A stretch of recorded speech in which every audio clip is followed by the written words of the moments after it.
Kwanza hata short nilivaa to start with. So prejudging another I think Nishita akaambia Tony bwenda so short because we Mitokea tu but nikasema si short nikachukua short fulani na belt so belt iko inatosha poa, so sikuva belt so ina hang. So after that first prejudging Tony akanipea new shorts because na amazing physics hapa unasikia msee aliprep na chipo na whatever unakaa unaona kama uliprep na chipo unakaa hivi exactly. Najua kiprep poa so pia msee anakwambia nimeprep 3 weeks so fast natural like IFBB from Kenya. Then una physics unasema okay IFBB. So in my teams it was the same thing, unauliza an old guy, you know, Hiki nafanywaje? Hii fanywaje ama wewe dishi nini? Akamwambia wewe kula tu mayai. Wewe kula mayai tutaongea. Na hiyo tutaongea atatumia that because that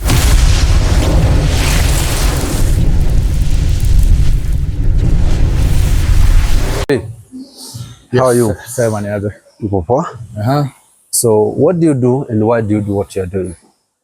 So currently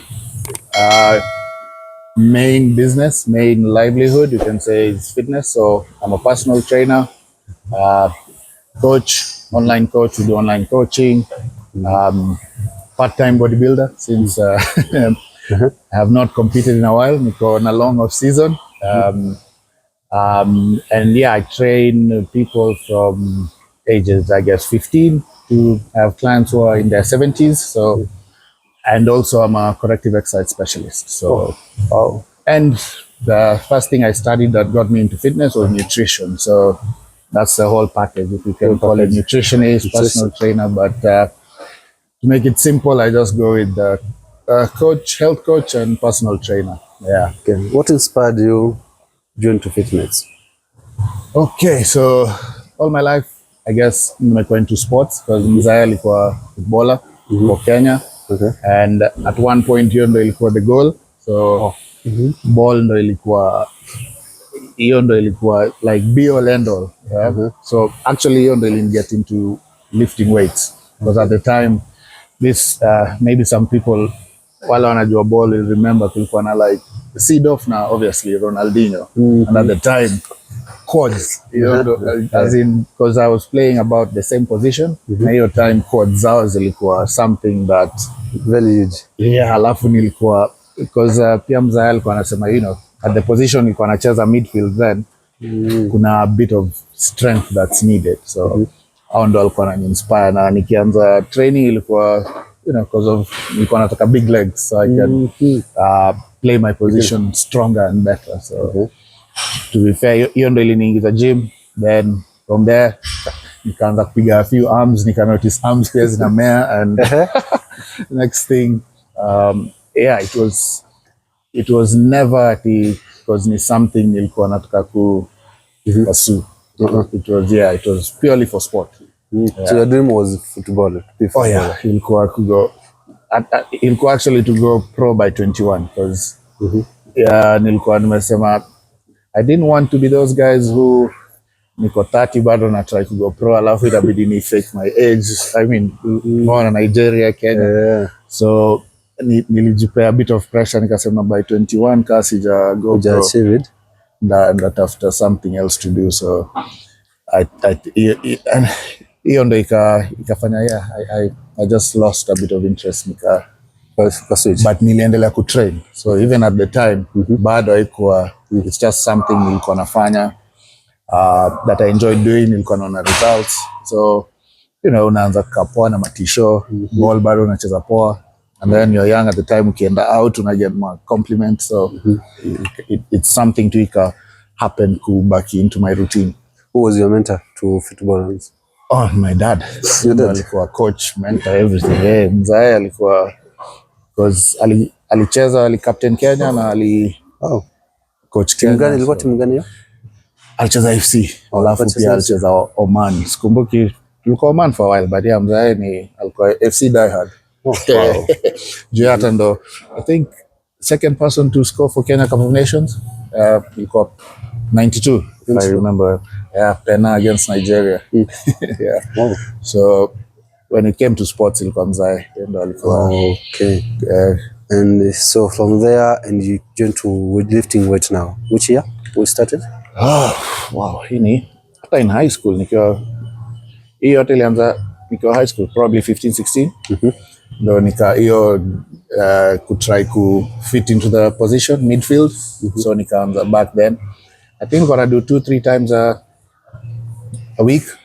And then kulikuwa na a few friends at the time wao walikuwa wanaanza kutrain mapema, so walikuwa physique na kafiti. So as much as nilikuwa naifanya for football, nikaanza ku maybe arms ka back kidogo ku try to get physique. So at the time ilikuwa my training was a bit confused because ndaifanya for football, but at the end unagusa arms kidogo pump. Yeah, so at the time because ni magazines hakuwa na all the like YouTube, Instagram, you can really get programs easily. So I'd say hapo ndo my interest ikaanza. Then nikaanza kusoma magazine, nika get into my Flex magazine, Muscle Mag, my Mass Monster and all that. So I'd say nilianza at about 15, man. Yeah. Which year are we talking about? Wow, say ni mother 26 to maybe 204 hapo. 204. Yeah. Tambo? 26. Yeah, about 204 to 3 somewhere there. How long have you been for the industry now, fitness imekuwa? As a professional, tuseme 12 years. 12 years. 20 to got about 12 years. Yeah. Nilianza working at the gym after nimaliza chuo KU, nilido nutrition KU. That's even how hiyo ndo ilikuwa kama my gateway into the fitness and bodybuilding. So the first gym nikiingia job niliingia as a nutritionist for the gym, which was Trojan. Ilikuwa Karen. I'm sure most people wanajua but ili close, but hapo ndo saa nika get into the space. Alafu the guy alini help to understand fitness on the floor, alikuwa anaitwa Hari, ako Smart Gym Karen. So yeye ndo alikuwa kama my mentor. So because me sijawahi kuwa msewa ku work in the office, so lab coat, niko kwa gym office na ngoja clients waletwe, that was not my thing. So I preferred kukua floor. Okay. At least even that way na kwambia usha odishiaje, tunaanza as a conversation before I can sell to you what I do, rather than nimekaa sijui niko Instagram na ngoja trainers walete watu. So hapo ndo pia my interest into now wanting to coach guys, because I think pia to grow up na mzae as a coach, which now when I'm older I guess I think ilini influence to coaching. It's something I never saw myself doing, but you're not wanting to be in the office, nikaenda gym floor, alafu na notice naongea na watu na side ya watu, then I think that influence nilipata kwake, even though I didn't know ilikuwa something itakuja refuge itakuja kusaidia. So iko tu hapo, but then ni later on as I'm older nika realize maybe ni kitu nilikuwa una pick up without even knowing, because kama mtoto wako unamfundisha kitu akigrow sasa haoni ya muhimu wake. Yes, but exactly that. Kwa mkubwa kuna hizo elements anaanza ku realize maybe I'm good with coaching younger kids or older people too. My mentor coach in this case ilikuwa mzae. So okay. So what inspired you to come to nutrition? To be fair, ni funny story, because at the time bado nilikuwa na train, so nikaanza kusumbua wase kwa keja, nilikuwa nakaa na my auntie sisi wa mzae. So nilikuwa naishi naye at the time, na every time unaangalia kitu watu wanadishi, hakuna protein hapo, ongeza veggies. And so I think my aunts, unajua I guess older people at the time wako na that skill of kuona umsa anapenda magari, si maybe tumstia into engineering school, mechanics, you know, so for me ilikuwa hivyo, my aunt alisema we wache kutusumbua, hebu tafuta something to do in that line and itoke kwa nyumba uende. So in a way, you know, so ilikuwa more like, yeah, so you can use your energy na your knowledge to make something of yourself. So, wow. Yeah, so ilikuwa more, I think at the time ningefanya anything because nilikuwa nacheza ball strat your time pia wakiwa league. And at the time walikuwa sometimes wana sponsor their players. But the courses, accounting, BCom in sikuwa ni, I've never seen myself at like nimekwambia suit and tie office. It's just, but the moment my aunties waka mention the nutrition, in a way, you know, it's because you could work anywhere, gym, sports, with aid organization, you know, I guess UN organizations where you can work in places where hospital. Before ni graduate niliwork hosi. So umefanya hosi? Ilikuwa lazima ufanye hosi. So before graduate, which was ni life changing experience. Tutaongea, but yeah, so kulikuwa na options. The options are broad. So once you're in there, you start learning, kuna so many things you can do, and mainly and I'm more towards sports and fitness nutrition. Yeah, that's just, I mean, growing up in sports, my best wanacheza sports. A lot of my family members were in sports, myself. So but it's just because of that, kuna hiyo, you start going towards that more. Yeah. So your background more ilikuwa on sport. Yeah, so ilikuwa almost like a no-brainer because hosi ilini depress kidogo. Getting easy jobs like NGOs, I don't know, maybe someone can tell us, but they're not that easy. So I did apply for, you know, just in case, as a backup as a uni. So, but for fitness and sports, it's ni already environment nilikuwa nishazoea. So hata kama ingekuwa kuwork na mzae, kuwork na machuo, like it's something that made me happy, you know, like I looked forward to it. Like comfort zone and enjoy. Yeah. So I noticed out of all that, something I really, really enjoyed. Yeah. Okay. What was the struggle when you grew up? What was the biggest struggle ulipitia? Oh man. Personally, I guess you come up from internal struggles. I guess moment you're just trying to figure out what to do your time. You know, ball haiendi poa. Or rather me imefika point like nilikuwa nishaamua at past 21 I'm not going to do this again. Yeah, because I was a very good player. I know I was very good. And even, you know, more people said, you know, kuna future up, but ukiona at the time the age watu wana peak, because even if I was to make it at 21, naenda unasumbuana na 15-16 year olds abroad who wameanza mapema, so damu ni moto. Yeah, hawako where you are at 15-16. So kulikuwa na I'd say that one in a way at the time ilikuwa one of the things you almost regret not seeing how it would turn out.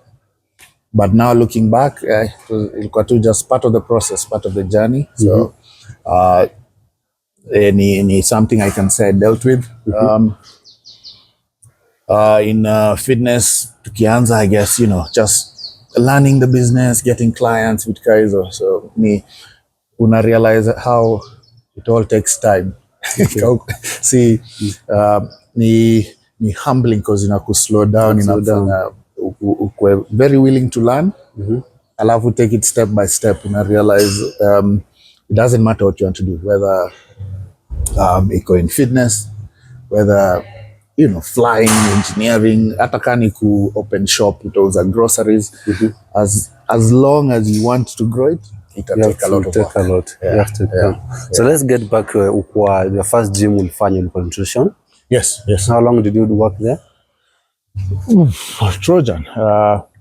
Ilikuwa 4 years? About 4 years. Yeah, 4.5. if I'm not wrong.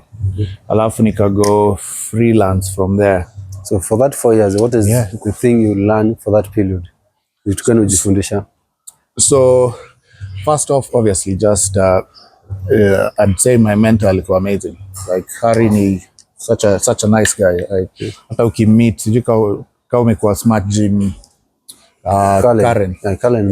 Yuko huko Harry, same shot, ana ma story, yani just a people's person. Makadha, but I think sijammeet tu kwa time yangu.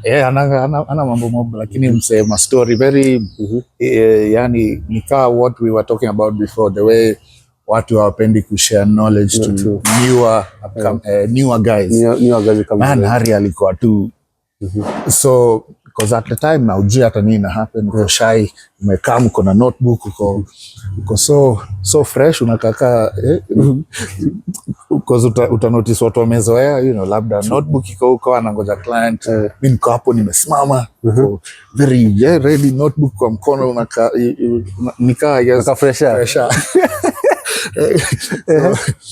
So kulikuwa na hiyo Harry anakaa anambia we come tupige lap, muda kuonesha wewe ni shadow tu, so tunapiga like ali make you feel at home. So inaweka kwa kama mentor, akanishow how to program, how to talk to clients, how to even sell yourself, because the first thing what to say when you're hired by a gym, you work for the gym first and foremost. So kuna hiyo lazima fulfill that before you think PTs. So even if I'm to sell you a program, wewe ukitaka kutrain na mimi first, lazima nikuoneshe, I can help you, nikuoneshe how I work, and then even on top of that wewe utakuja uniambie nataka unitrain, how much do you charge? So kuna hiyo, I guess ni how to sell, and you have to sell yourself first. Yeah, so alafu you already work in a gym, unalipwa na gym, so it's also part of your job to make sure your client abaki, keep. The more the client stays there, refer, bring other clients, the more everyone benefits. So skills guys are just, and usiende client mwambie mimi need personal trainer, these are the charges, so alikuwa na approach vitu very very differently from what you'd expect. Yeah. And in a way I can show how to sell, how to talk to clients, in short, just how to be a professional on the gym floor as someone who's hired at the gym. From that, I guess trickle down to personal training, because at the end of first I can help to get my first PT client, who angekuwa client wake, but akasema kuna huu mzee wangu hapa hivi train naye, which would have been income for him. True. Akaniambia sasa uko ready, uko green sana chika u client, lakini bado kuna hiyo fear like lakini uko na notes. So nakumbuka Harry alisema tunaanza hivi, warm up itaka hivi, then from there I think the first year was just that. Alafu alongside nilikuwa nafanya PT course, because at the time nili notice not many people have that like certification. So it was my way of trying to be different, to sell myself differently. So it wasn't even like, okay, I'm smarter than you, because you meet so many trainers hawaja certification, but it's more like an insurance where hata if anything happens to you na uko na mimi, uko insured or secure or whatever, because it was provided na certification. So which is something Harry akaniambia, because at the time kulikuwa pia na sale, akaniambia fanya hii just to protect you, alafu ni something different.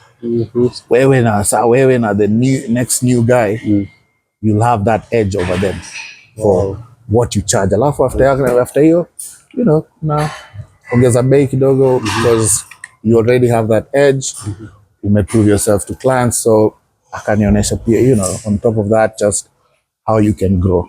Alafu I guess Instagram was there, so pia nilikuwa na watch na angalia, unaona at the time I guess ilikuwa kina Simeon Panda, the time alikuwa ameshika, alafu unakaa unasema also na make it do. So we do the same thing. Crazy. Yeah, we do the same thing. If anything, I probably do it better. Or, because our so busy, they are only more influencer stuff. So you start thinking, how can I make a living off it where si lazima niishi kwa gym floor forever. So that's where my thinking went. Nikaanza ku think outside the box. Yeah. Wow. So as much as uko kwa gym floor, you can do PTs outside. How you can increase value pia when they charge more. So it's go now work 20 hours a day because hii job ni physical sana. So by Wednesday ukichapa umebeat na unafikiria uko na another 2 days bado labda uko gym floor uko na PT, so it can take a lot from you. So hapo ndo mindset yangu ikaanza ku go towards things like how can I also make it work for me. So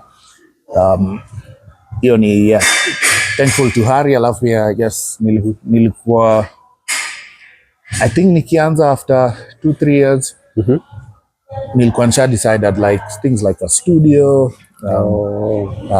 going to PT, to open your own studio. Yeah, to be different. So you start doing other courses, working with physios, which guys also just going about it a different route than watu wamezoea. And at the same time nilikuwa napenda bodybuilding. So for me nilitumia competing for networking. So so how much do you earn your first client? Alipata pesa ngapi ndio? Ilikuwa tulikuwa na charge because gym ilikuwa inalipa, so you have your salary. Was it 2k ama 1500? Alafu gym ilikuwa inachukua like 500. So you remaining balance is 1,000. I think that was the in-house PT, like client akikuwa client wa gym. But akikuja outside like amekuja anataka HAKA, mimi nimekuja because of HAKA. Si mimi nisha kucharge whatever I've charged. So wewe utakam to lipa gym. So you pay the membership then nalipa tu membership. So mimi you're not a gym client yet. I've brought you to the gym. So that was also one good thing. The owner of the gym alikuwa nayo, anaitwa Mantina, amazing guy pia. Ilikuwa first chance akaku question, he gave me the chance whatever. Like alikuwa mse pia in a way, alikuwa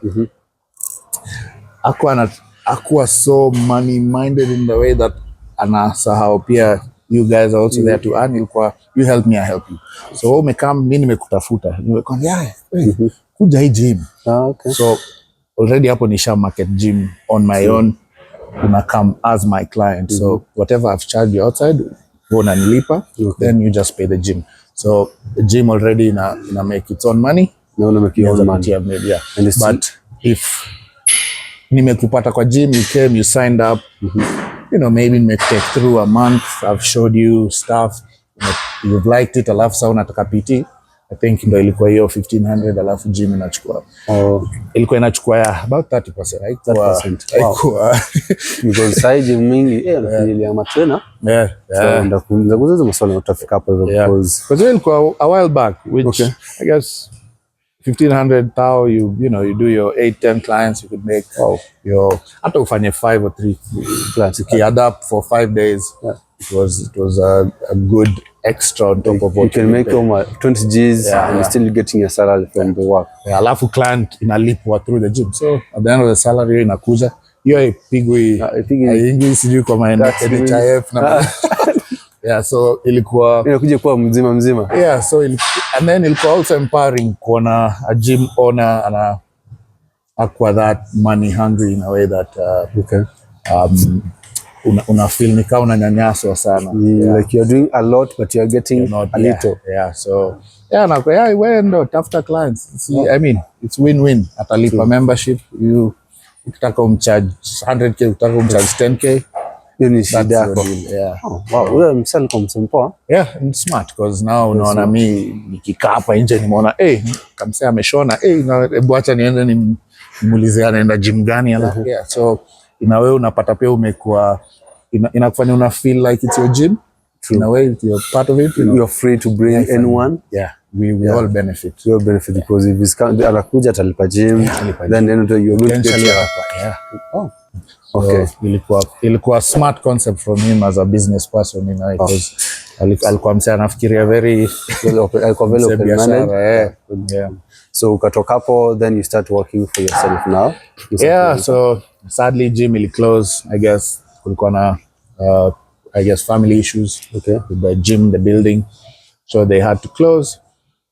And nilikuwa, actually, funny enough, nilikuwa nimedo proposal. I was talking to a few people at I could do studio. Then, luckily at the time, one of my clients alikuwa na small garage space.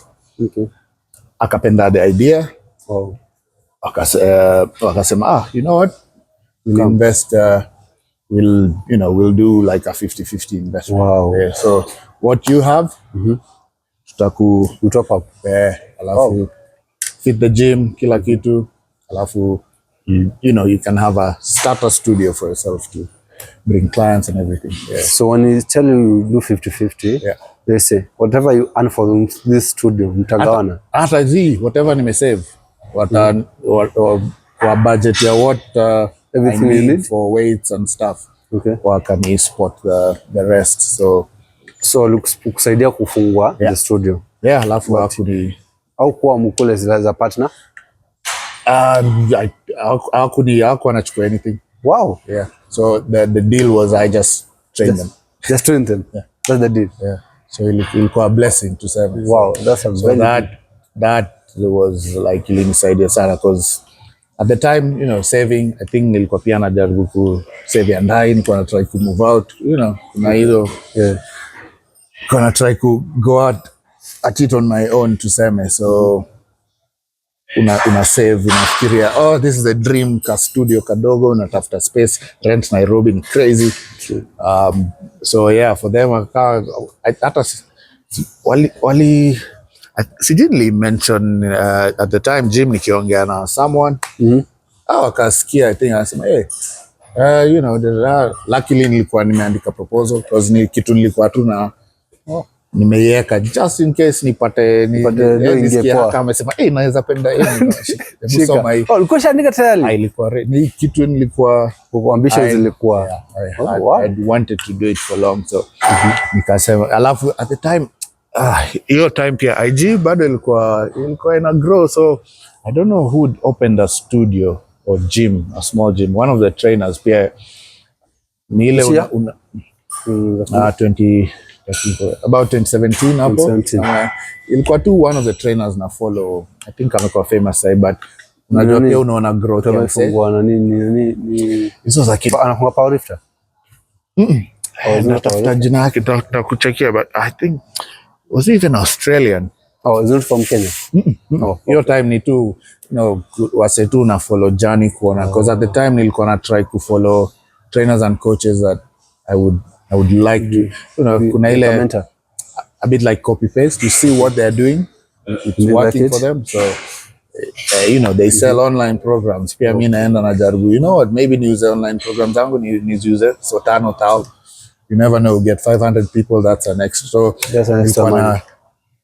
It's not stealing, but it's like just it is the same idea and you just try to yeah. So the trainers and coaches I wanted to be like me. So at the time, man, nakumbuka jina yake Eddie Active, I think was his name, jana yako Australia, and he opened I think ilikuwa about this size, nothing big. Nikakaa nikasema, that's what I want. So hiyo ndo ika sort of inspire, because nilikuwa na watch tu jani yake coach, he competed, all that. So mimi nilikuwa na follow, nasema okay, maybe pia nikicompete I can meet bodybuilders pia and share the story. Yeah. So pia at the time sikuwa nimecompete, so I only knew a few guys who could naongea IG at the time Wallace tulikuwa tunaongea a lot. Ile tu kibest ameona nikifanya certain exercise, tunaanza kudiscuss. Okay. And then the guys I worked with, haikuwa so wengi, alafu na post IG, so watu tu wanaanza kufollow. So I said, you know what, maybe ni compete, ni meet a few more guys locally. Yeah. Okay. So that was 2017. 2017. Then nimekuwa while. You know how long ago? Yeah, about 2017, 2018. Yeah. Yeah, about 16, 17. About 16, 17. Yeah. So that time, then you open your own studio now? Yeah, should have been. I don't know, as a check, but yeah, about that time. Yeah. Okay. Yeah. So through that time, you open Ushafungwa studio yako. Yeah. You're still doing PT now? Because ushatoka college mwingine. Ushafungwa. Bado niko freelance bado. Niko freelance? Because nimefungwa so at the time though nilikuwa nataka go freelance fully. Okay. So in a way hiyo gym kufunga because in 3 months nilikuwa nimeambia Rimi nataka ni go freelance na kwa na come to gym for PTs. Hata hapo pale nilikuwa na work. So the plan was no salary anymore, so we go freelance. At the time same thing, you just pay the gym rent because bado clients wangu wana come up, so it just makes sense to use that space. True. So akafunga ika change everything, so ni kuanza kutafuta gym mpya kupeleka clients. So in a way ilikuwa like umerushwa into the ocean na mbaya ile land figure out vile utafika huko because plan ilikuwa already just nataka ukue freelance 3 months nini gyms itakuwa open clients nianze kutafuta more clients because rather than kukaa kwa gym floor naweza kwa nafanya vitu zangu hygiene nikitry to sell nikienda nje ku other gyms hata kani ku train na other trainers vitu kaiza so hiyo ika happen kabidi script imechange kidogo sana mama imegeuka imechange immediately. What was the struggle for you sasa ushatoka kwa freelance? What was the struggle between kwa maandiko kwa gym na sasa uko peke yako? Struggle ni gani ulipitia? From like going to semi freelance hata before studio. Yes. Man, just looking for clients. Luckily at least we had IG to compare like with the 90s where we the meet tuonane. So IG at the time nilitumia nilikuwa na I think nilikuwa na post 3 times a day. 3 times a day. Wow. Na nilikuwa na plan ilikuwa moja nikitrain, moja educational na like a random post where it could be about nutrition training or mindset. So ilikuwa just kubombard I guess I wanaita algorithm. I don't know even if it exists. The same thing. Try to so just getting clients and getting known and finding clients wale for what una charge at the time wako willing to wameona what you do because that good thing pia uko na clients so unawatumia ka testimonials na ini numbers of clients wangu you can call and ask what I have done. So because of that your transition and getting clients who are willing to pay you what you feel you're worth at the time. Because nilikuwa pia nimefanya a few courses, I think 2 or so hiyo pia ilikuwa investment nimetumia do so lazima pay back in clients. So I'd say just learning to sell na ku get clients si rahisi. So hapo on kidogo you decide to be in fitness kabisa. Your parent will support support in like wakati decide ndio kufanya fitness for like, as a lifestyle survive for living will support? Not really because at the time nilikuwa na kana auntie yangu but I guess so at the time una do a bit of shopping for the house with Kaizo. But ilikuwa all in solo because mostly my aunts wali at our holidays going through uni kufanya holidays make a bit of money work now so they get their friends unafanya a few jobs just to keep you busy but like kukaa ati uko home sa unangoja ati uko holiday uko home. I guess pia nilianza uni where people would consider it older but a lot wanamaliza because people who are lucky maliza high school kama wameingia uni so at the time bado nilikuwa you do many other things if you figure out yourself so going into uni 23 hapo mahali hapo so you're considered when unaingia uni. Mbona ulienda uni kwa umechelewa? At the time just figuring out yourself siko sure ka ball bado nacheza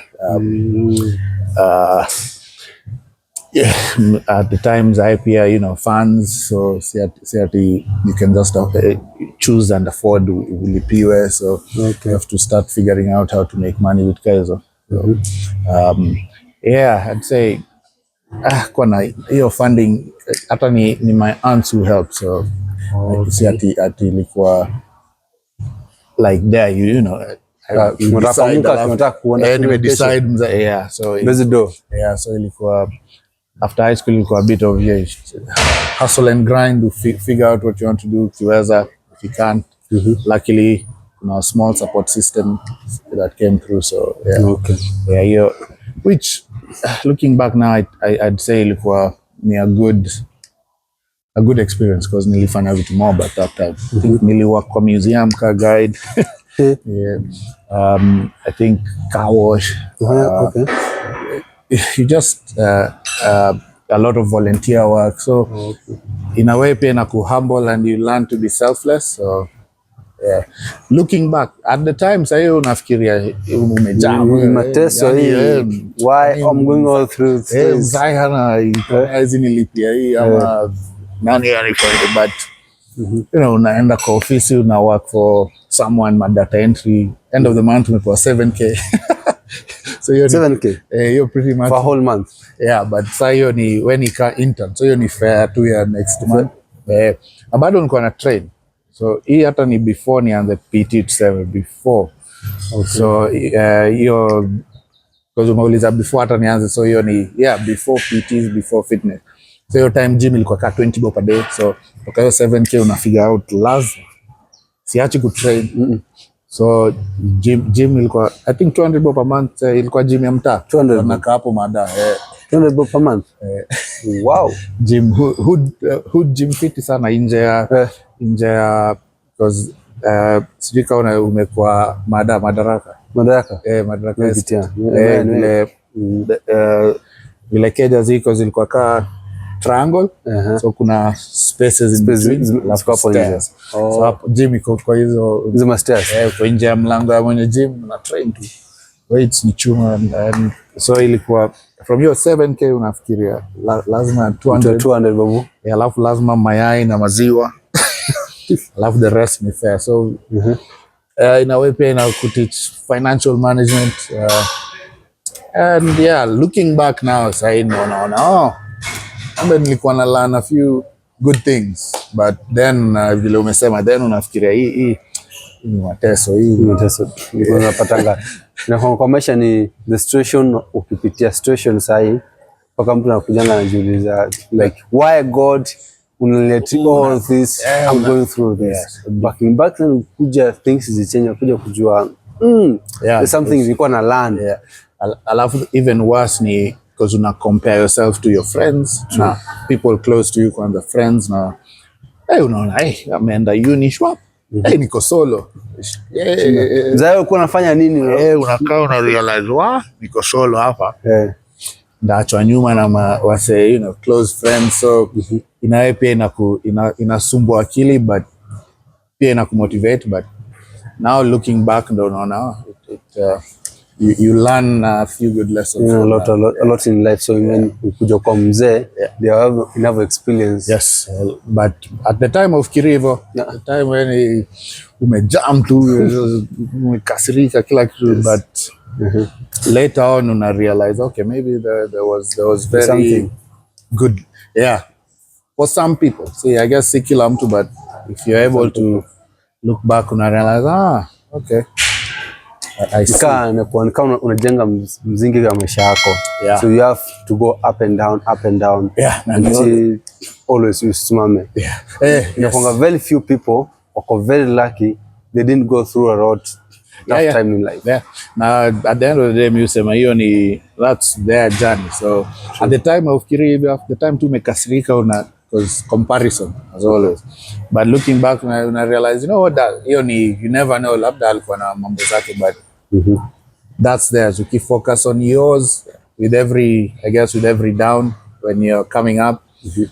Vile umesema ukianza tu stop now think okay, maybe nime learn lesson hapo, acha nifikirie, so then una learn pia understand and embrace every situation. So True. So back then you came to open your studio. yeah, hiyo sana yeah. Unakuja kufunga Itabidi studio. nimecheck ni when ndakuambia tu sahi because nimesave. Umesave? Nimesave hata hizo picha. Yes, 2018. 2018 should be. Okay. 2017 hapo.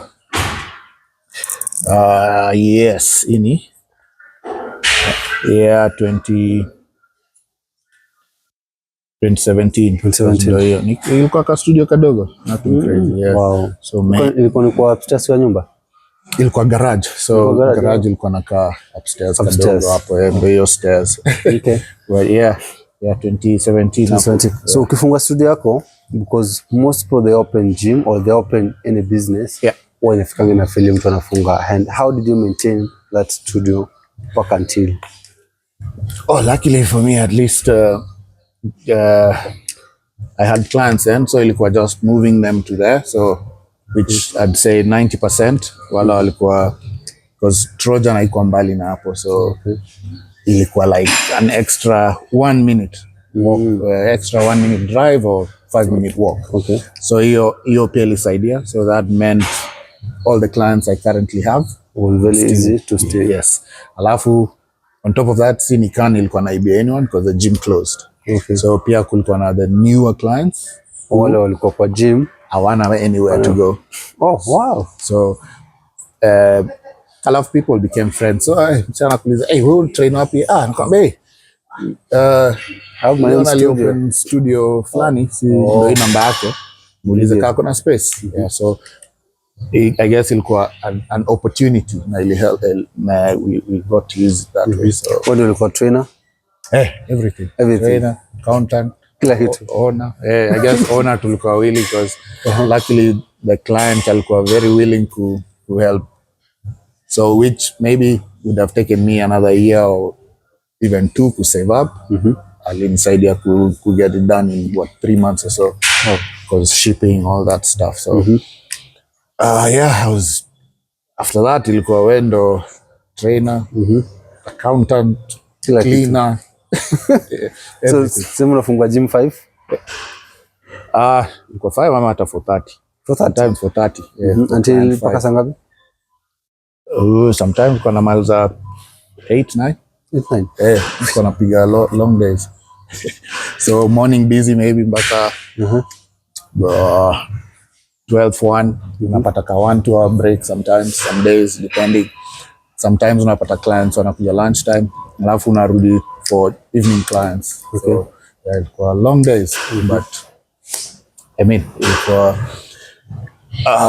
couldn't complain. Alafu yes, kulikuwa pia na younger guy alikuwa anakama na train hapo for free, but it was like I was mentoring him. So sale nime travel, alikuwa na take clients through. Yeah.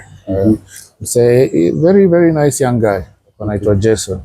Yeah, so love clients walikuwa namlike. I trusted him with clients. Program ilikuwa inafuatwa, hata clients ajaribu kuiba alikuwa anasema ndio hii ameandika hapa. So yeah, at the time alikuwa during I guess uni breaks anakama ananisaidia. So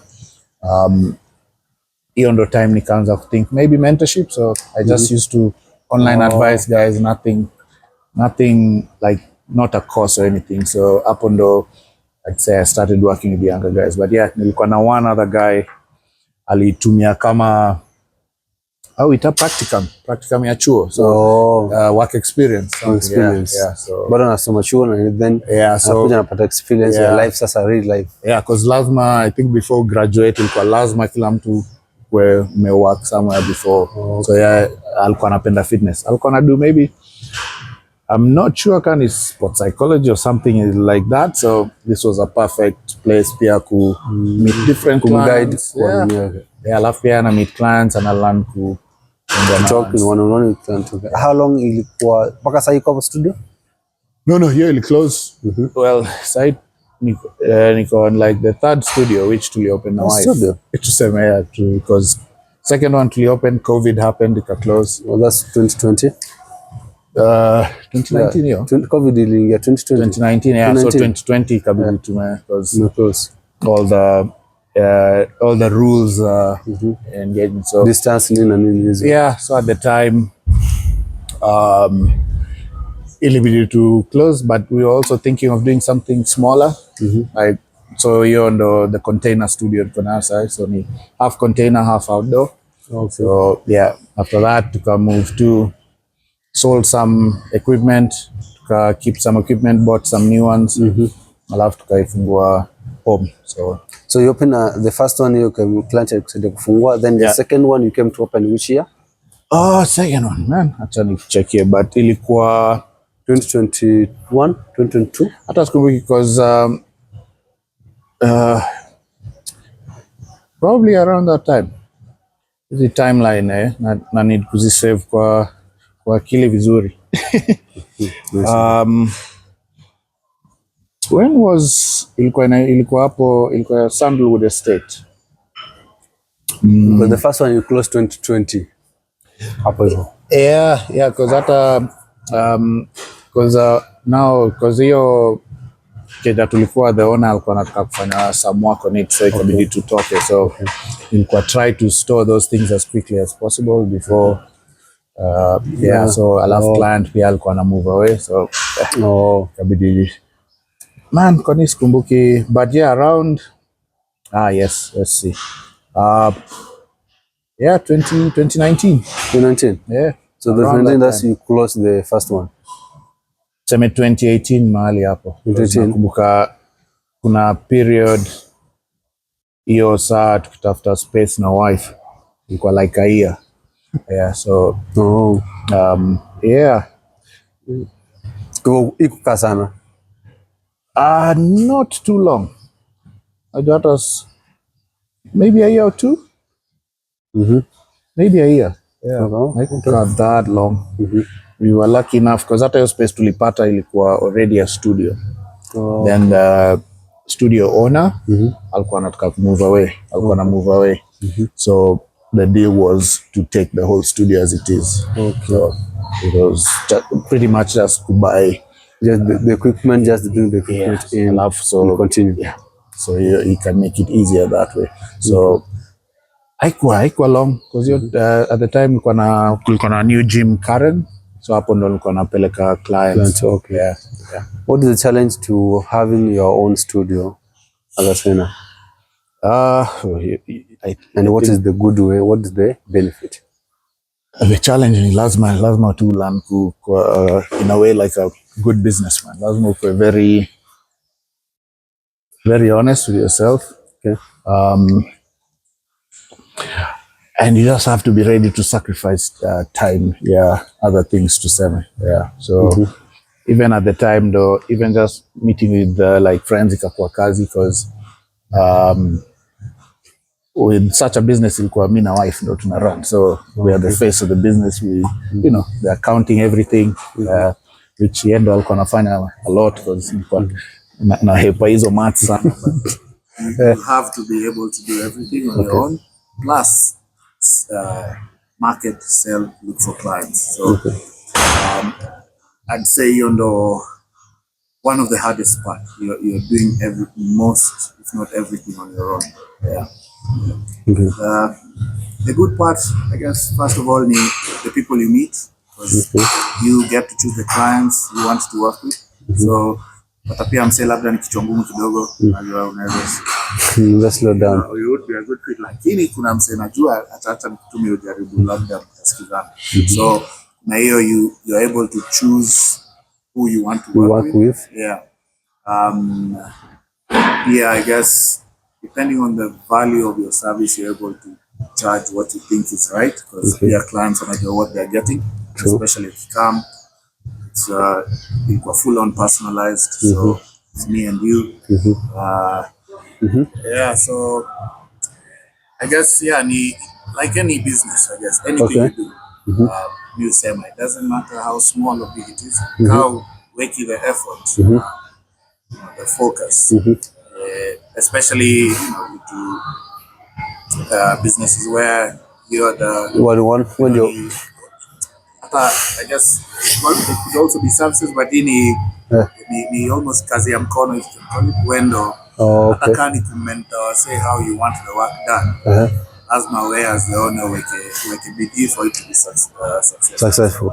Say hapo in teach many lessons in where wendo everything you set the precedent for the business. Hata ukiget msea on how you treat it. Mchezo. Yeah, so say that's just a big challenge. Which challenge, but because of social media pia ilisaidia. Sasa hiyo need kuweka adverts kwa gazeti. Mwenyewe unajifanya marketing. Unaweza kufanya your own marketing. For us ilikuwa through education. Okay. Like from the beginning. Sikuwa interested in like the influencer side of social media. I always wanted to be more on the educational side. Okay. Ilikuwa more either or. Alafu unajua unaona one side I think followers, but then again you realize followers doesn't mean income. Doesn't mean income. True. Alafu quality clients advertising. So it was a bit of a fight, but I think ilifika point where I decided I'd like to be more of an educator. And influencers can be educators, but just in terms of choosing who I can work with and what brand I represent, what I represent. I'd already got my set. So the challenge again, do you find as a personal trainer? Yeah. What challenge do you find? Generally, I just acha nianze first from even before the studio and pricing. Because utapata unaweza ambia client your charges. Alafu utasikia lakini unajua nani? So hiyo ilikuwa one of the things where I go very linear across the board. So, like everyone is the same. Yeah, where hata kani range unajua ukiuliza trainer I guess maybe 2K, 2.5 to 10K to assume. Where I would expect trainer to charge 500. But in the industry now as it is, you never know. Hakuna hata hiyo minimum where at least a client can complain and charge that minimum. You still stand to make some money. But utapata hiyo ilikuwa a bit of a challenge. So luckily, I guess for me, nilikuwa nimeonyesha clients the value I can provide. Like I said, me napenda just fitness as a passion, job. I try to stay educated, to learn, so I can serve clients and give them results, which is the idea. So, hiyo ndo ilikuwa like how I was able to go away from hiyo hata client kusema, hey, nani anakuja ukimcharge at least you know what, it's worth it. From stories na referrals nimesikia, I'll try it kwanza hata tuone ama hata kasina siwezi afford sahi na kutafuta in hata nikajipange something like that. So rather than client kukuja with the mindset of tuongee because the referral amepewa pia labda hataki ku embarrass that. So kuna hiyo anakuja kubagain sana. So kuna hiyo anaona nimeona aka labda uko na gym on the gym floor, nimeona how you work with your clients, because hata ilikuwa shida working on the gym floor. Hata mimi niko naambia before client akuja endo ambie trainer wako kwanza unaniostaki kunyongwa later on ati tumeongea I'm trying to poach a client. So unajua tu fitness na mambo mengi. So endo ambie client trainer wako kwanza. That's what you plan on doing. Isikuwa kesho unakuja anakungoja na kugotea alafu una turn left. Unakuja na salamia Lee. Yeah, so mimi nilikuwa always like well ambia cancel contract kwanza tell them, then isikwe beef. Isikwe beef. Mimi ndo nilifanya ukanini. Okay. So I try to keep it professional, guys. True. Okay. So first and foremost, I'd say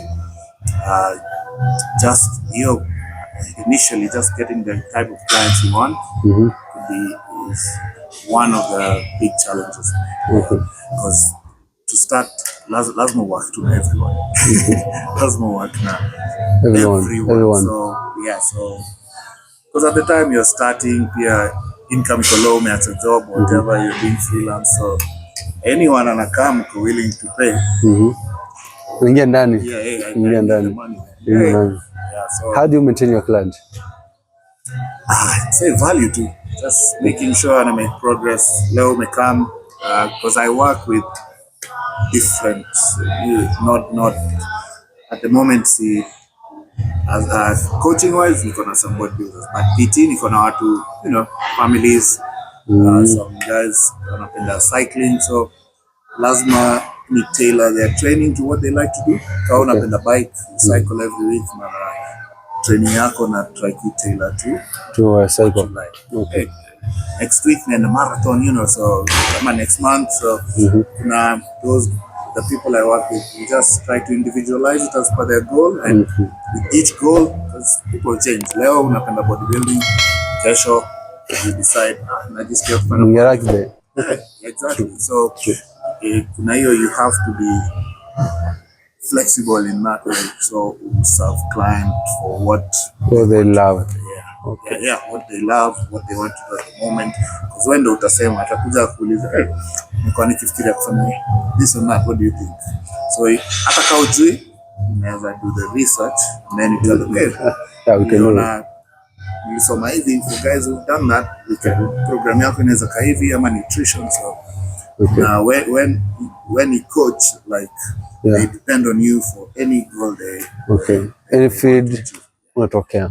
So it should be, I'd say value na offer should be more holistic. So to very one-sided, where it should affect life here. Kama amechapa sana hawezi hata do job, should be able to change their program ama see what is happening inside, hata volume level itaenda chini basi tuone, blood work, check what's happening, address any issues maybe you can't see but internal, so just offering your value where and I trust if anything happens or anything there you'll be able to na hata kama uwezi unajua someone who can help. Because we don't know if true. You can have a team. Hiyo the physio kwanza akishasema hivi, then to switch. We can program something to physio, massage. Kuna your small team where tafikiri sana na wendo wendo kila kitu ndio kichwa yake. So ni more the value anakulipa, si just training. No, is the value what you provide. Life yake where I can need anything na kwa kama mko hapo ataseke asumbuki sana, nataka mtu afisi or no, you are there. Labda wewe best yake umesema nimekuwa nikifilm na need to train hivi na hivi, hata afikiri twice pigia nani. So the value provide, alafu utapata hiyo become a conversation with Okay, so you did your first show in competition in bodybuilding. How was it? And why did you decide to do that show? Firstly, ilikuwa to try meet the bodybuilding fraternity again, just to because you find it's a thing. I think everywhere in the world, most PTs, coaches wameanza na bodybuilding, so that's where you find the biggest community when it comes to fitness. But now kuna obviously CrossFit, powerlifting, but at one point utapata everyone alianza na bodybuilding. They still either like it or watch it. So yangu ilikuwa I wanted to just meet the people in bodybuilding. Just part of the community, see who I can learn from. From there kuna wale tumekuwa very good friends, tumewaka pamoja, share clients. So my first mi sikuwa hata mimi ongea na wale sana so akaniuliza wewe unapiga mguu heavy na umeenda kufanya men's physique. Nikamwambia mimi first of all naipenda bodybuilding as a like a discipline, a sport, watching. Hizo ma posing trends so men's physique kama the right time. Nikasema yes. For someone who don't know which you are talking about, which show, Okay, just take us through show. The first show I did in Musclemania. Okay. Musclemania Africa 2015. It held maybe show or something. I don't remember, but it got 2015 Musclemania. I guess because of politics break, it's no longer here. I'm not really sure, but I think politics has something to play. But it was such a good show. Na hapo ndo I think ilikam nikasema kulikuwa na friend alikuwa amedo show in SA, Tony, their trainer. Akaniambia why not? I mean, already lean at the time I was much smaller, so getting lean is easy. Hakuna enough quality muscle lean na a bit of fat like prep ilikuwa I think ilikuwa 12 weeks. Show ikakanseliwa. Itakuwa kidogo aka-announce new date nika for the rest of the 8 weeks. But yeah, ilikuwa just a way to go meet new people, new face. Because either because bodybuilding, most shows, everyone has come. Whether they're watching or competing, you know to meet the people who are in it. Alafu utapata pia powerlifters, anyone anashika chuma. Hapo ndani. Was probably at the camp to watch. So mine was there just to meet the guys. Learn what wanafanya. Na amazing physique, so unaenda unapata backstage physique so kuna ile pia kuna condition ufanya nini unataka pia it's a way to networking. Network and learn. So my first show ilikuwa literally just for purely networking and from business and just to see who we can link up at a client. Just learn if you can't make it. Piga nani? Kuna client yako hapo hivyo uchukue. It was literally a networking. Alafu pia ni men's physique ilikam. I guess nilitaka pia CV kwena waka bodybuilding part. Bodybuilding kwa IG. Men's physique competitor. Sasa ingia na okay, mtu anaweza ni coach. So it was really. Did you know anything about posing that time? So how did you perform? Posing was the best because hata men's physique posing bado nilikuwa najua the bodybuilding poses. That's why at that time tunaanza kuongea na wale salijam sana. Anasema wewe una pose very well, you know, because I love the art of posing. Alafu akasema ukavaa short ukaenda nikamwambia kana music kuona alafu hakuwa na classic physique. Okay. Mimi nilikuwa na posing tracks hazikuwa something niliona nakuwa comfortable with. So posing it wasn't the best, but haikuwa men's physique posing is simple. It's just on the side. At the time ilikuwa side, front, yes, a bit of ile weird side pose na back. Alafu haikuwa so set. Hata niko na picha fulani ukiona pose tunafanya hata sijui ingekuwa anywhere else ingekuwa disqualified. Watu wamefanya weird poses. So at the time pretty much the whole stage I guess it was new because hata Jose alikuwa hapo. I think Chara kina all the other guys. How did you perform? Ilimaza 5th something. Ilikuwa start lineup. I think ilimaza number 5. Wow. Not bad. Kwanza hata short nilivaa to start with. The wrong one. So prejudging another I think Nishita akaambia Tony bwenda tafutia mse short. Because nitokea tu. But nikasema si short. Nikachukua short fulani na belt. So belt. Haikuwa inatosha poa, so sikuvaa belt, so ina hang. So after that first prejudging Tony akanigea new shorts hizo nilivaa zilikuwa Zinapita kwa magoti. Na go out hizo kwa zile nikienda West na short sneakers. Yeah, so Tony akaniletea good shorts. So from there nikasema inabidi nianze take interest, but ukiona stage kulikuwa na watu wana shorts small, so ilikuwa still new. And then I guess in Kenya bado hata tunajua the criteria of men's physique well anyway and elsewhere, so it was very new, very exciting. Hizo picha mimi wanazo bado naangalia na sema everyone on stage ilikuwa just a fun first show which siku expect because me stage sikuwa in the second show never. So kwa vile Ilikuwa so after that I guess no wasema sema the bug ili bite kabisa. Okay, magazines nikaanza kufollow kuna Terry Undia everyone, so nikaanza kutrain. Still gonna train high volume but differently, very one thing in mind. That was 20 now. 2015. So 2015. You did 2015. Oh, that's your second show now. Second ilikuwa 2016. Your first show ilikuwa 2015. Yeah. Second 2016. I think so. Yeah. No, I use the dates, but yeah, I think so. I confirm, but should have been a year after. Yeah, cover that's 2016.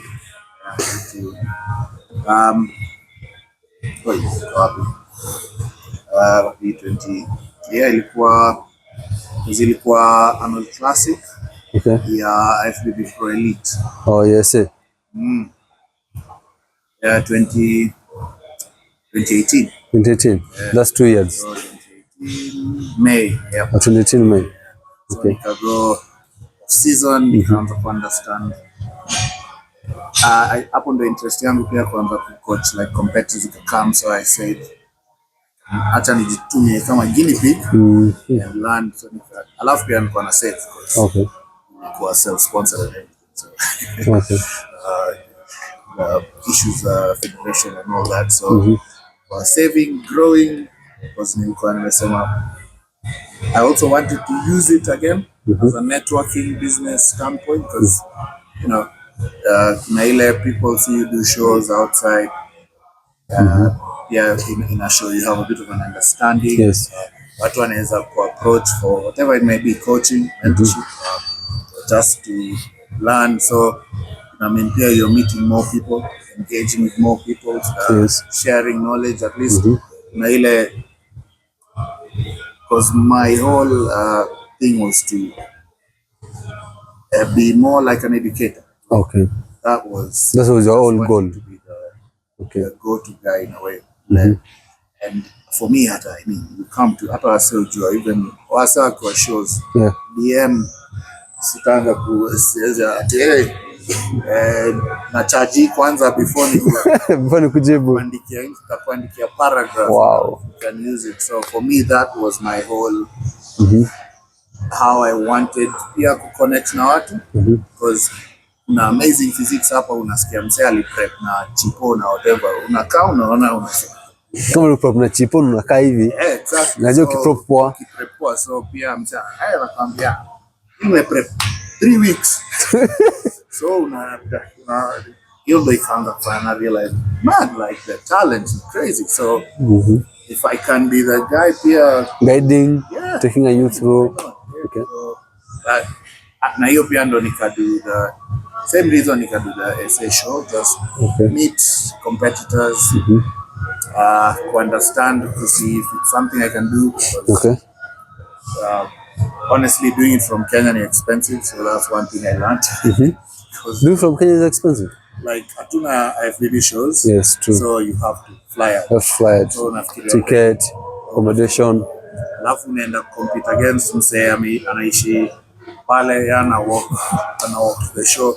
So the amount of money you umetumia on a ticket, it's a lot. Anachapa shows 5 nazo easily if you consider transport. Yeah, because wako na the shows. So ilikuwa pia learning moment nakaa, because nilikuwa nimesema na get pro card. Najiambia fast natural like IFBB. From Kenya. Hey, then unafika unaona physics ni unasema okay, hii ndio FPV. So alafu pia you do the math, unaona slowly you start getting humble. Unakuwa humbled quickly because unaangalia how much have you spent? Unasema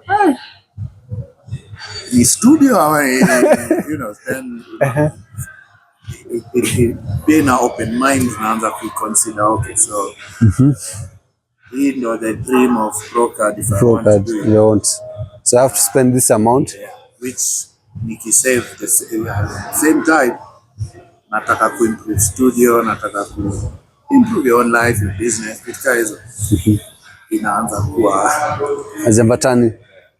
One side iko too high, the other side the reward your one side is higher than the other side. So if follow one side, I mean this like this side itaanguka, you have to wait. Yes. So how will place number? You come fifth. You place from out of the six, like the top six. Top six. Oh, Lunga top six. Yeah, wow. I mean they're all bigger, but I was quite conditioned visually, so I was able to. A lot of the guys were balanced visually, and they had coaches, mainly self-coach and everything. Okay. So I bit of a diet kidogo here and there. Last few weeks, ni Tony inside here, but I think I overdid some things which I learned. But still, in a good condition, muscle enough to at the time. At the time, when sisi guys were covered. Sisi kama sasa yote wamekula vitu. Very early, so that's what I wanted to do. Ni ile to take advantage mapema before for watu akili funguke. The class changes which happens. So the time, at least then I could hang here with as a natural guy in a car conditioning. So I knew that the bigger guys, so many gonna go for the conditioning. So, okay. So Then you finished the show. That's 2018. That was the last show? No, nilifanya Amateur Olympia. Amateur Olympia. Wow, you did 2019. Yeah. Why? Tomorrow decided to kuifanya? Why? So at the time, see on a podcast, but more audio. It's like an audio podcast. We end up do YouTube later on, a few of the videos, but one of our friends alikuwa na coach anamhelp who was going to be at the show. Okay. Nani, one of the guys I looked up to in terms of fitness business, how he conducted it. At the end, I'll end up akakuwa our mentor for our online business. But I wanted to meet those guys. Alafu pia the family wife ilikuwa huko. So ilikuwa two birds, one stone kind of thing. I thought if I can go for a show at the same time, we get I guess family life in focus, so see them. Like I said, ni expensive to travel just for a show. Good. So yeah, alafu kulikuwa na few coaches nime-engage online. So some of the guys, una watch, they inspire you, alafu unaona how you'd like to scale up your business. Vitu wanafanya ni inspiring. So walikuwa na athletes for the show. So I wanted to meet. And then one of the guys, beste yetu tulikuwa nafanya naye podcast. Coach wake, the coach nilikuwa meet through him online anyway. So coach wake alikuwa hapo, who ended up being our mentor for our online coaching platform. So ilikuwa again a way to network. Most shows I'd say nilifanya joyo networking, alafu pia the love of bodybuilding. And then again at the time nilikuwa na more knowledge, so ilikuwa also pia like a challenge to myself, especially going against enhanced guys, which I knew at the time ni hard, but it was just for the love of bodybuilding. And then for me that I chose the show knowing that, so ilikuwa more of a self challenge, a way to network, meet other athletes, just understand what they're doing, how they prep. Alafu pia a very good friend of mine akona gym UK. He's half Kenyan guy, Half UK. half British, yeah, but ako amesettle huko, so pia alikuwa na do shows. And at the time I thought it'd be a nice way pia to connect na to meet na to meet his team, some big ass athletes, yani wase who do it as a career and everything. So ilikuwa for me again just a nice way to network, and a lot of the guys we still keep in touch today. So I mean, ilikuwa perfect way to meet, just get into the conversation, learn from wase wako industry yao iko high ahead. Yeah, wako way ahead. So yeah, which I did better than nearly expect, because a lot of the guys were bigger. So, but yeah, it end up a super good experience. Because ukiwa backstage you realize, okay, kuna levels to this pro bodybuilding thing. You need to put more size. Yeah, kuna na at the end of the day, like I think ndo nilikuwa naonesha Wallace feedback ya one of the judges, alikuwa anasema we si mtu wa men's physique, go put size, ingia classic, upose huko, usumbuane na, which was also good to see that, okay, see I'm not delusional, si kitu tu nasema, because I was smaller guy obviously compared to most of them, but ukipata judge ameona that potential from just a smaller frame, inakupea at least una realize, okay, I'm not lying to myself. It's, So you did that show then. That was 2019, the end, before the big flu came up. October, I think. Yeah. So kuna show ingine umeifanya kutoka hiyo? After hiyo nika take a break, because really after seeing the quality of athletes there from different countries, again, you come back, obviously you know how much you've spent. You can't regret it, obviously don't regret it, but you start asking yourself, kama ni go seriously into it. At the time there was only, I guess, one option, to move there, go all in, bang shows. But on the other side, I wanted to be in Kenya, where the industry bado na grow, where I can still be able to educate, teach guys new stuff. Alafu my clients, sikuwa ready just to leave them. The business, we started the online coaching. Tulikuwa tume hire a mentor, so I may scale up our type of coaching. So vitu zina improve, so there was really no reason to leave at the time, especially wanting to still be at the forefront of the fitness business, tuseme.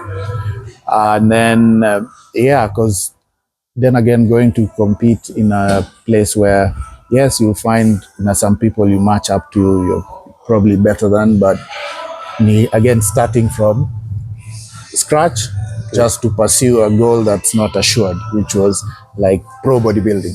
So for me at the time, ilikuwa the pros and cons. It was more, focus on what bring more value. And then bodybuilding, one of the things you get better with it. So hata nikitaka ndafanya masters later, like expiry date yake ni only when you stop training or you can't train. Yeah, ilikuwa just one of those things, especially just financially, how heavy it is trying to go for a pro card from Kenya. I'm sure it's very expensive. Guitar hata akiongea, but see something easy, then you go, then you lose, or huko guaranteed. So for me at the time ilikuwa either just go there, hata kani kana either my family or family ya wife, na niamue ni bodybuilding through and through, yani na go in like 100%.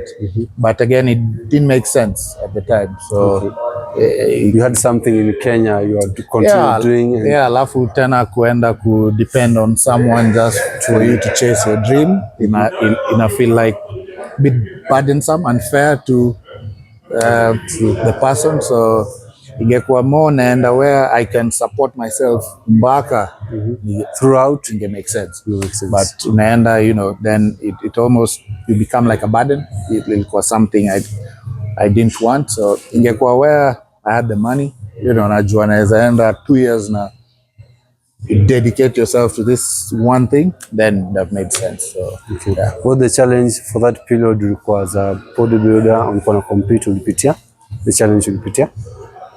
I guess just mostly obviously coming up with the funds. You're just saving because uko na this goal in mind, but every time una put money aside, unakaa unajiuliza si naweza fanya, you know, I can don't naweza tumia something else.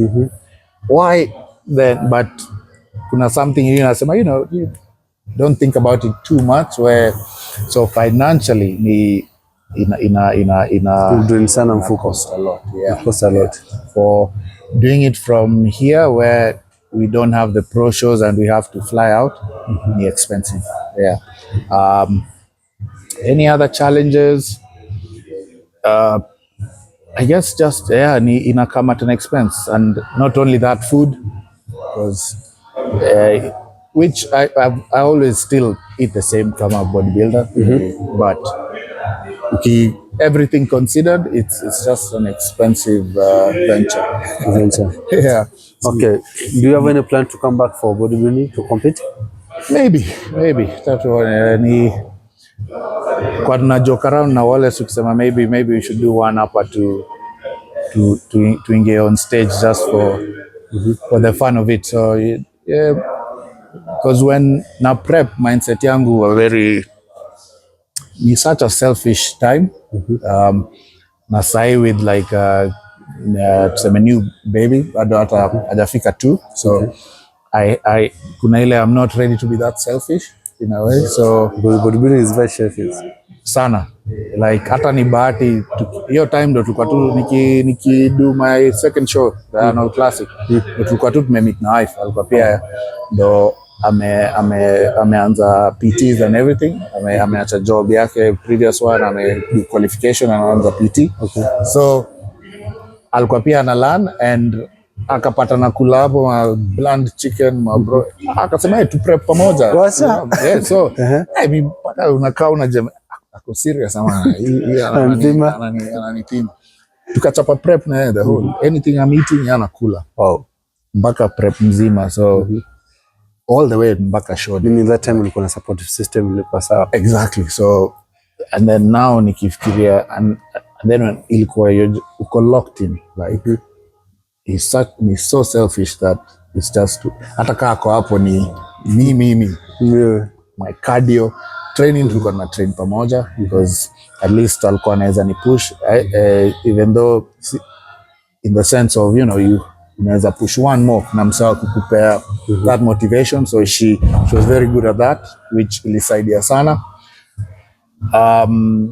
Yeah, just prepping na because I think angekuwa na understand hapo mnakosana, because one day umeamka hata utaki kuongea na mtu, umeamka usingizi imepotea juu na njaa, before unaenda umekaa unapiga wana cardio juu umeamka mapema, hakuna kitu kingine unaweza fanya, so just the fact ali understand na wenda upige cardio, anaamka umemaliza cardio unapata ka coffee ama hata hiyo ulikuwa umejamu na unatulia unaona acha niache kuke. So hiyo support system ni a very very very hard thing, yeah. Because for me naweza sema a bodybuilder ni ngumu sana, because ni self, so mtu unaweza amka hata kuongea na alikuwa anajua unaamka tu anakugotea, kuna ile haujui umejam but njaa anajua okay au ukiona kahao na smile kidogo unakumbuka nimejam, acha niache ufala ni so when I think of the zone nilikuwa naingia nikiprep, because for me ilikuwa like ni self consuming, alafu hata sasa nikitrain kuna hiyo bubble unaingia, you know, ni all in. So for me prep ilikuwa like hata to the point hata niko na meet na mabeste, you know, labda ni birthday, mimi nabeba dishi yangu ndo ana realize umse yani hisi joke tena serious. Kuna kuku yangu dry dry kuku na rice na wanaona okay hisi joke, so wakaanza ku realize pia okay mse akiprep hata usiingilie invite musi-force sijui kudishi nini wanaona okay this means any business, serious business for him, so it's the same thing. So that's why I'm thinking now siko ready for that self because nakaa naona I'm less, naweza penda one nikicompete, so probably in a few years when she can see on mzae kwa stage, but for now hata understand, you know, so I'm not ready to be that selfish yet, but I think lazima nifanye show ya classic, doesn't matter when, like if it happens I happen to live as long as you know, whenever lazima one time nafanya show ya classic. The classic is something I'd like to do. So take us through your training program. What training do you do? Well, so training ni more high intensity training, which ni something hata nililearn toka Wallace pia. Hiyo ndo ilifanya tuka connect sana because online tukishare because saa zingine unajua online unaweza ongea na watu alafu wakasirike when you mention something, so that's how ilianza na Wallace. Tujaribu ufanye hii ama hii, alafu naweza kwa nini you know, it makes sense that we meet up napiga session inakumaliza unakaa, but bado it makes sense how one set or two sets then you start reading and share vitu, alafu tukakuwa tight hivyo just slowly tu hivyo, and then slowly nikaanza ku understand, you know, volume intensity ni something alini challenge now, which nika adopt pia into it. So I'd say my training is more high intensity. Because hata yes, high volume ni poa, you can do it, it's good. Still you can lock in at the time unajua ukitrain kuna hiyo a bit of maybe anger una put into the, so high intensity for me nilipenda because inafanya na feel almost like a old school bodybuilder, because mimi napenda old school style. Coleman, if you watch Branch Warren, I don't train like that, but kuna ile ukiwatch kuna nataka kufilmikana, nataka kujimaliza kwa gym. So high intensity ili unlock that for me, where these are last few reps, yani una grind out, you just do something for. So for now I do intensity, but more of an upper lower split. I train 4 days weights, I'll have 2 to 3 days cardio. You do a lot of mobility in there, because I just believe mobility is key to longevity. So as long as joints zinaweza kuwa healthy, we'll be able to do this for as long as we can. So training yangu ni that simple. Hit. Volume changes depending on how you feel training inaendaje, but it's more high intensity. Alafu upper lower. So one lower ni quads. One the other lower ni more hamstring focus. Alafu upper pia one itakuwa more push bias, where it's more on the heavier, alafu more like pump sets on the back so I can recover. Alafu the other one opposite, so more pull na kwa on the heavier side, alafu push nika slightly higher reps pump. So the opposite, like the example this time if you do it heavy push, next time like, you just put blood into it for recovery purposes, see kuchoka and do it just for the sake of doing it. So that's how na balance my upper lower. Alafu between that I do push pull legs, so rotation ikichange I usually go into push pull legs upper lower, push pull legs upper lower. So zingine na do full body, but I'll do it 3 times a week, because ni inaweza kuwa long na it takes a long time to recover when you do every muscle each session. So ni more like a Monday, Wednesday, Friday kind of thing. But hiyo ndaifanya nikianza kufeel either plateau ama nachoka sana, I bring down so I can train with less frequency, ni recover more, alafu nirudi back to rotation. So yeah, just depending on how I feel, program vile inaenda, that's yeah, hizo ndo the 3 sort of training styles I use. Yeah. There's a time umefika ukafeel you want to give up about fitness? Azi. No. Training. Enjoy since you started. Maybe like career changes. Yes. Well, maybe career-wise, I guess we all have that one other thing ungekuwa na do ungekuwa unafanya, but training itself, never. Hiyo ni like a constant in my life. Jasema mimi sitaki kutuonyesha watu I'm tired kusumbua na mtu or that. If sometimes kuna hiyo umechoka mpaka unasikia you know what, nikipata something else to do, I might think twice. So I've had those ones, but I guess we are like a phase where tu umebeat mentally, physically, unapata umechoka tu, but rarely happens. But yeah, I've had where labda hata clients wametravel ama wamehepa, Umekauka. bas, una feel labda nilimake mistake To choose this career. yeah. But training like for me myself, hata ukiwa na hizo bado unafikiria hizo thoughts. Training lazima unaenda tu kwa gym, you have your 1 hour to forget about them. But yeah, sometimes I've always thought about, you know what, maybe because kasa hii nimeanza kupenda photography, vitu kama hizo. What else?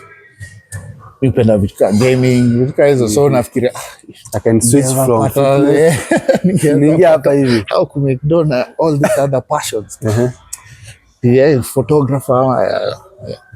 I've had those, nipenda hata machines ka wale sana make bikes hai. So vitu kama hizo ningepata project kai yenye tunaweza unajifungia pahali just build. Yeah. Unajifanya mwenyewe, just focus everything, so, ideas you bring it there. Sometimes kuna hiyo unafikiria hata ka videography, vitu kama hizo unasema ama ni wachane tu na fitness ni switch. But again, it's not ni very easy to go there. But it requires to just the same amount of the work, struggle and effort also. So yeah. But I guess it's just one of those moments most people go through.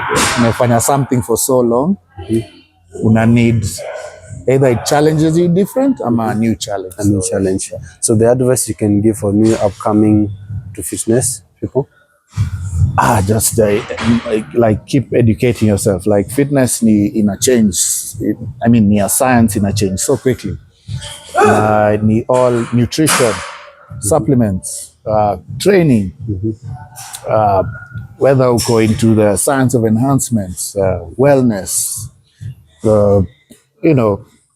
how to do preventive care and curative care, which is like medicine, fitness, however, whatever your direction is, keep reading, keep educating yourself. Alafu pia,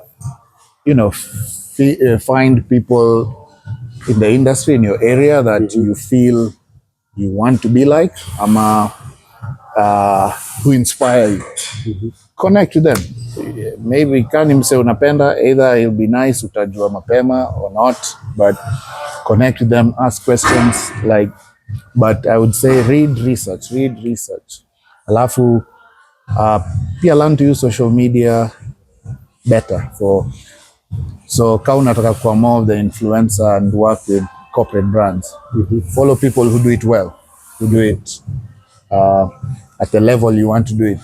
Alafu learn from them. Kama unataka kuwa more on the entertainment, kaa kina Blessing, what are such guys, see how they do it. If you want to be more on the educational, more follow so but every time you're on social media, instead of waste time, the people you follow akitokea you get to see them fast.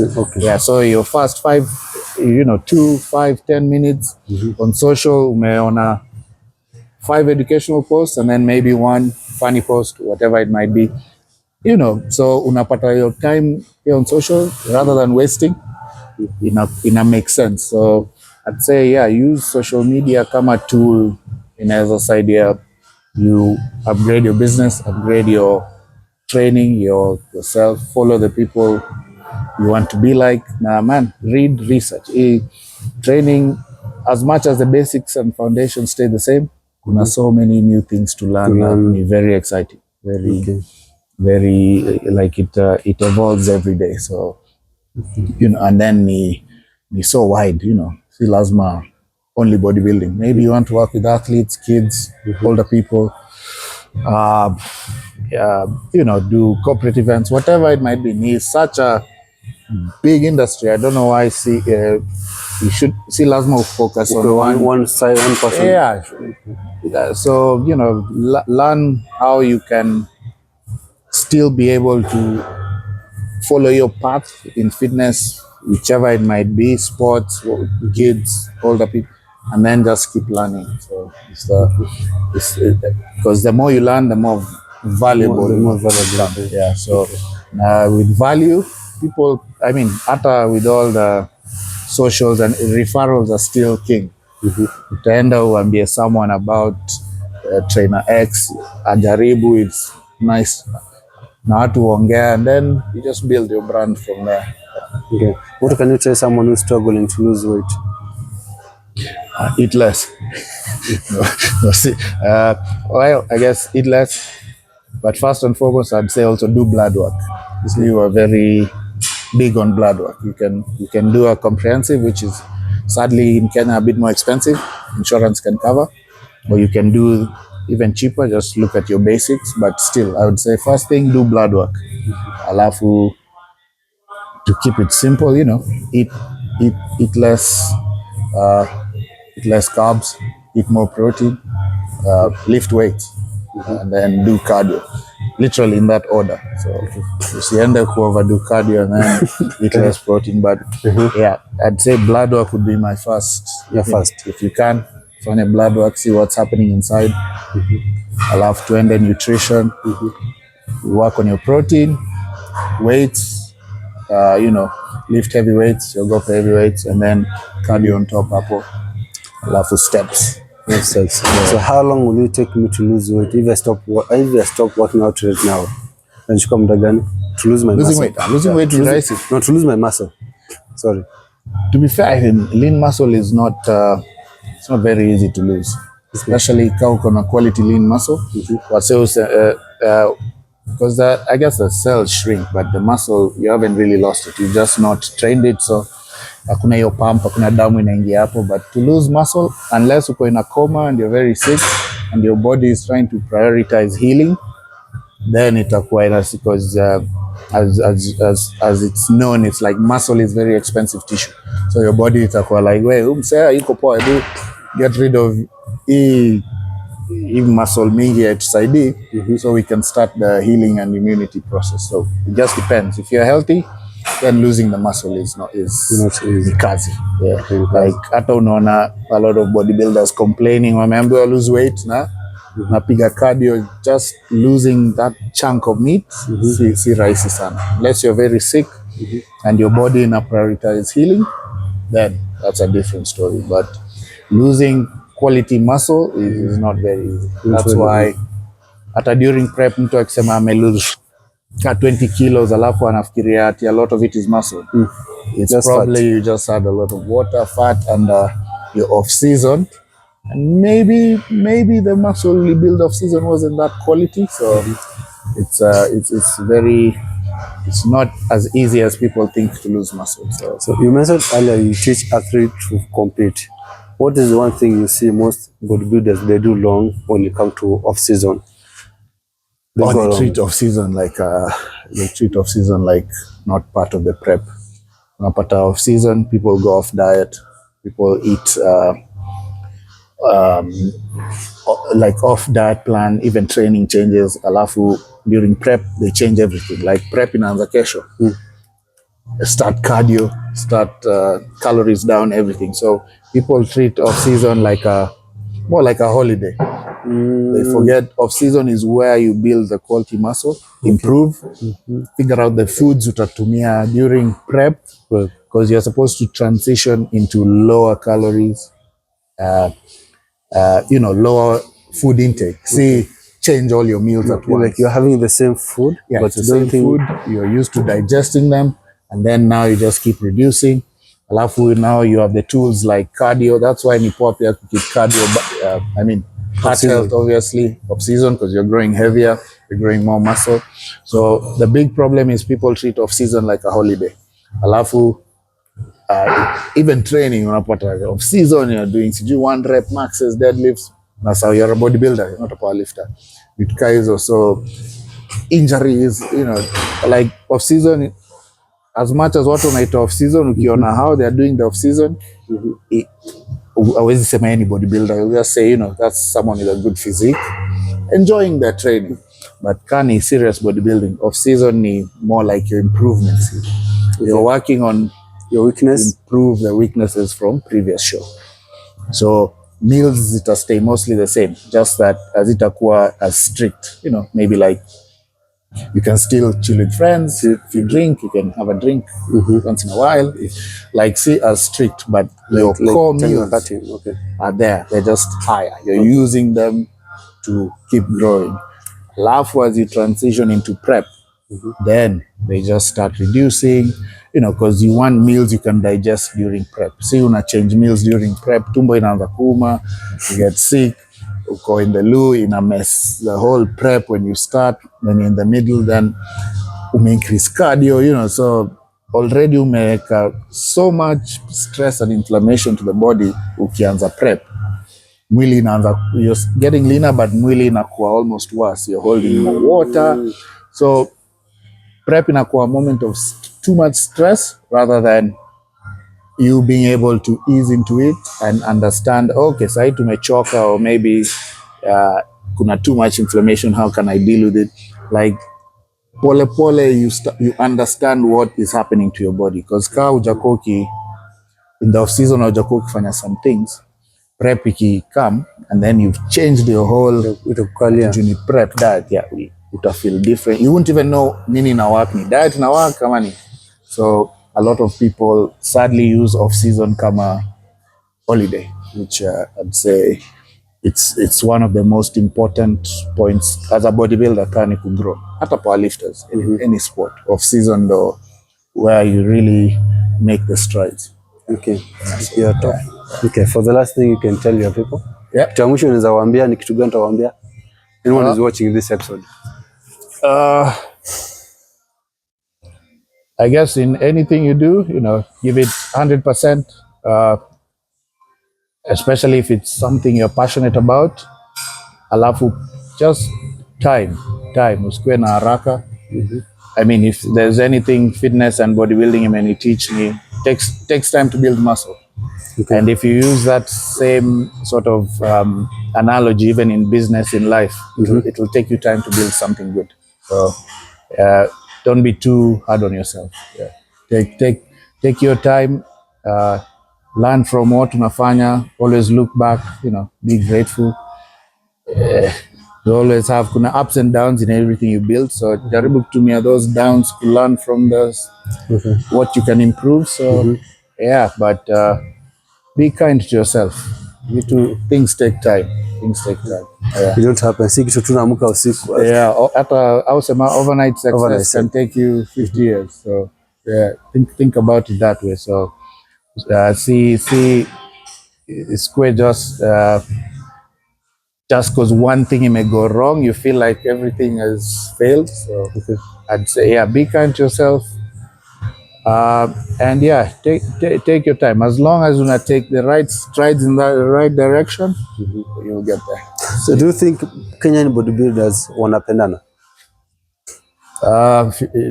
Some, I'd say kuna so many cliques, sadly, where maybe it's a federation, maybe it's just the people, but kuna so much ni hate, envy, and jealousy, if I can call them, where as much as we want to be united, ni ngumu because utapata the same person and I feel like like mna compete. The pot is big for everyone, but there's always this feeling like what wanna feel it's competition. And I as an industry, I don't think tuko united enough. Even say tuki manage to fix KBBF, I think we are not united that itakuwa another vicious cycle of the same issues. Kama chapati unaguza side moja. Bas, same chapati, different people. Because one day ni either ni sijui naturals fighting enhanced fighting. The next day ni the old guys fighting the younger guys fighting. The next day ni this trainer amekosana na huyu trainer juu alijaribu kumwonyesha how to do something. So utapata people form cliques because they understand who they can talk to, ama sadly kuna hizo because watu there's a bit of ego, people don't want to learn from each other.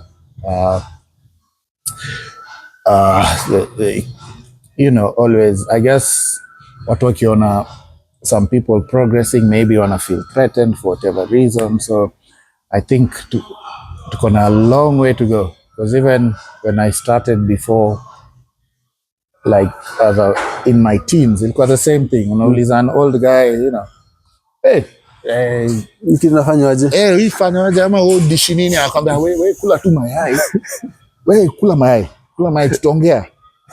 Na hiyo tutaongea atatumia that because hataki kushare what they do, because I don't know, and I think to get better than them. So that one single moment is pretty much the industry where hata ukionesha mtu what to do, msana feel nikao na try kumandamine instead of so I think tuko na a long way to go. Like even thinking about KBBF ni hapa juu when we have a lot of stuff that until that happens. And KBBF itakuwa tu ile watu watakam pamoja, ita happen alafu watu warudi tena when it's formed ni kukosana tena. So there's a lot of clean up hapo, ni inafichwa tu chini ya carpet. Itabidi carpet na kila kitu change, otherwise hakuna kitu tabadilika. I don't see the best way is having a knowledge na bila kushare kusaidia mtu mwingine is nothing. Exactly. Yani ni bure. Kasi hizi share what I've found out kukusaidia elevate the community as a whole, or even you, because when they ukuja useme by the way nilifanya hivi ikawaka. Alafu pia wewe nionyeshe pia inakuwa sharing of ideas and we all learn, we all become, tunakuwa ka team like alafu hata vitu kaa saa the KBBF zikimisbehave, you already such a team, hata hawa wataogopa but sasa hiyo wanajua they can do anything because wenyewe mko unity moja. So for them wanacheka tu wanajua hata wanajua wenyewe kitu ni kusema tu one thing, alafu the natural guys will attack the enhanced guys, alafu wanatulia. Acha hiyo ndio kitu moja nilikuwa nimeongea na one of my friend akaniambia kila mtu sana ngana KBBF urudishwe, but honestly hawa watu wanajua kingesema tu enhance hivi kila mtu alafu ikiisha wanatafuta ingine. Sasa tutafute tuweke crossfitters wasumbuane na bodybuilders. Hiyo itatupea another 6 months. Haya, sumbua since mpendani hawa nakaa na watch anapigana tena hawa naendelea tu next thing wamekaa office mwaka imeisha, mnasikia elections ili happen, wamerudi. So until then I'd like to be hopeful, but I think I've not been in the industry too long, but the time nimekuwa tuko very separate. Hatuko one unit. Because people kila mtu anafanya everything on their own, but as long as kungekuwa na unity, it doesn't matter uko wapi. Nilikuwa shawa kitambo hata. Yeah. It doesn't matter uko wapi the country, kungekuwa tu na that togetherness. Sasa like I can say inakuwa such a simple procedure. Yeah. Sasa so thank you so much, man, for showing up. Thanks, man, and for sharing your story. But there's a lot of young athletes out there, or upcoming athletes. Maybe they look at up to you. So I just like, what is your journey? How did you come this? Because more people they look at wanaanga tu matunda ya mtu. The current. But vile mtu ilimwagiwa maji nini? They don't say. True. So I appreciate sana. Thanks, man. Sana. So thanks for having me. Thank you. So I don't know, guys, what you do. If you enjoyed the episode, drop a comment down below. Let us know what do you think about this episode, and let us know what is one thing you will learn from this episode, and who do you want us to invite in the next episode. See you in the next one. Peace out.